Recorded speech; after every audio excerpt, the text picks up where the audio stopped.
ಕೇಂದ್ರ ಸರ್ಕಾರದ ಮಹತ್ವಾಕಾಂಕ್ಷಿ ಯೋಜನೆಯಾದ ವಿಕಸಿತ ಭಾರತ ಸಂಕಲ್ಪ ಯಾತ್ರೆ ಅಭಿಯಾನವನ್ನು ಮೈಸೂರು ಜಿಲ್ಲೆಯ ರಾಮಕೃಷ್ಣ ನಗರದಲ್ಲಿ ಆಯೋಜಿಸಲಾಗಿತ್ತು. ಕಿರುಚಿತ್ರದ ಮೂಲಕ ಕೇಂದ್ರದ ಯೋಜನೆಗಳ ಕುರಿತು ಜನತೆಯಲ್ಲಿ ಜಾಗೃತಿ ಮೂಡಿಸಲಾಯಿತು. ಉಜ್ವಲ ಯೋಜನೆಯಡಿ ಉಚಿತ ಅಡುಗೆ ಅನಿಲ ಸಿಲಿಂಡರ್ ಹಾಗೂ ಆರೋಗ್ಯ ಕಾರ್ಡ್ಗಳ ನೋಂದಣಿ ಮಾಡಿಕೊಳ್ಳಲಾಯಿತು. ಇದೇ ಸಂದರ್ಭದಲ್ಲಿ ಕಿರು ಪುಸ್ತಕ ಮತ್ತು ದಿನದರ್ಶಿನಿಯನ್ನು ವಿತರಿಸಲಾಯಿತು. ದೂರದರ್ಶನದೊಂದಿಗೆ ಫಲಾನುಭವಿ ಕೃಷ್ಣ ಕೇಂದ್ರ ಸರ್ಕಾರದ ಯೋಜನೆಯಿಂದ ಬ್ಯಾಂಕಿನಲ್ಲಿ ಸಾಲ ಪಡೆದು ಹೊಲಿಗೆ ಉದ್ಯಮ ಪ್ರಾರಂಭಿಸಿದ್ದು ಸ್ವಉದ್ಯೋಗದಿಂದ ಕುಟುಂಬ ನಿರ್ವಹಣೆಗೆ ಆರ್ಥಿಕ ಅನುಕೂಲವಾಗಿದೆ ಎಂದರು. ಈ ತರ ಬಂದ್ಮೇಲೆ ಇಷ್ಟು ಬೆಳವಣಿಗೆ ತುಂಬಾ ಸಾಧನೆ ಆಗಿದೆ.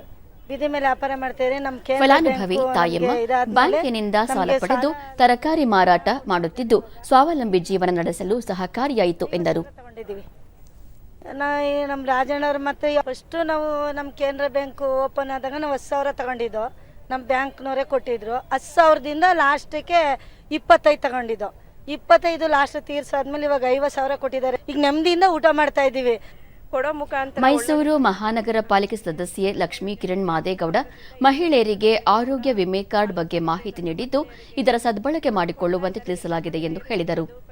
ಪಡಿಸ್ಕೊಬೇಕು. ಮತ್ತೆ ಹೆಲ್ತ್ ಕಾರ್ಡ್ ವರ್ಷಕ್ಕೆ ಬರೀ 400 ರೂಪಾಯಿ ಕಟ್ಟೋ ಮುಖಾಂತರ LIC ಇನ್ಶೂರೆನ್ಸ್ 5 ಲಕ್ಷದವರೆಗೂ ಕೂಡ ಅವರಿಗೆ ಒಂದು ಹೆಲ್ತ್ ಡಿಪಾರ್ಟ್ಮೆಂಟ್ ಇಂದ ಸಿಗುತ್ತೆ ಅಂತ ಆದ್ರೂ ಕೂಡ LIC ಇದೆ. ಕೆನರಾ ಬ್ಯಾಂಕ್ ವ್ಯವಸ್ಥಾಪಕ ರಾಜು ಕೇಂದ್ರದ ಯೋಜನೆಗಳ ಬಗ್ಗೆ ಅಗತ್ಯ ಮಾಹಿತಿಯನ್ನು ನೀಡಿ ಅರ್ಹರನ್ನು ಗುರುತಿಸಿ ಸಾಲ ನೀಡಲಾಗುತ್ತಿದೆ ಎಂದರು. ಅನ್ನೋದ್ರ ಬಗ್ಗೆ ಮಾಹಿತಿನೂ ಕೊಡಲಾಯಿತು. ತುಂಬಾ ಜನ ಬರ್ತಿದ್ದಾರೆ. PM ಸ್ವಾನಿಧಿ ಕೊಡ್ತಾ ಇದೀವಿ, PM FME ಕೊಡ್ತಾ ಇದೀವಿ, PMEGP ಕೊಡ್ತಾ ಇದೀವಿ. ಗೌರ್ಮೆಂಟ್ ಇಂದ ಅಪ್ರೂವ್ ಆಗಿ ಬರ್ತಿರೋದ್ರಿಂದ ಸಾಲ ಕೊಡ್ಲಿಕ್ಕೂ ನಮಗೂ ತುಂಬಾ ಸುಲಭ ಆಗ್ತಾ ಇದೆ. ಯಾರನ್ನ ಐಡೆಂಟಿಫೈ ಮಾಡಬೇಕು, ಯಾರು ಕೊಡಬೇಕು ಅನ್ನೋದೊಂದು ಕ್ಲಾರಿಟಿನೂ ಕೂಡ ಬಹಳ ಚೆನ್ನಾಗಿ ಸಿಗ್ತಾ ಇದೆ ಈ ಸ್ಕೀಮ್ ಇರೋದ್ರಿಂದ.